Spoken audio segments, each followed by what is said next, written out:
Hey guys, it's Miraculous Levy. And since a couple of people were asking, I wanted to do a kind of a story time or like a recollection of my abuse as growing up, like younger. And nobody pressured me into doing this. I like to talk about things and answer questions, even if they're really, really hard to talk about. And I think while it's not good to pressure people into things, I like answering questions that are hard. And I think it's good for people to see that, like, if they're struggling with this, to like know that like they're not the only ones, I guess.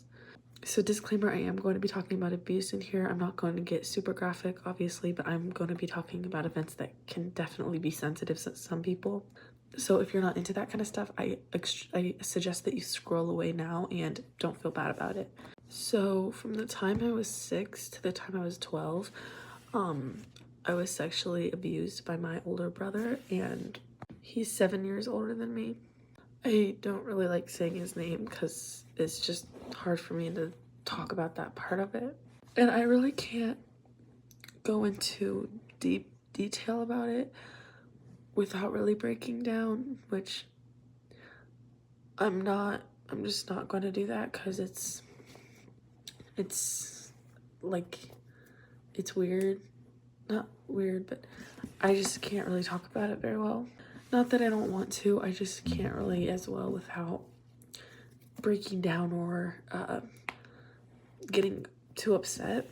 But you know, I always felt like it was more my fault because I didn't say anything while it was happening until my mom found out herself. And she didn't believe me for a while. She started believing me like 4 or 5 months later. And she does now, thankfully, and that brother is gone, moved out of the house. But I mean, he told me that if I told anybody, he was gonna end my life. And hearing that as a 7-year-old can be confusing and really just like, I didn't know what was going on, so I didn't say anything. I probably should have, but so if some of you guys are confused, that's basically what I have been going on, and like dealing with it's been pretty hard, but I think I'm getting there. Thanks for the support. I love you guys. Bye.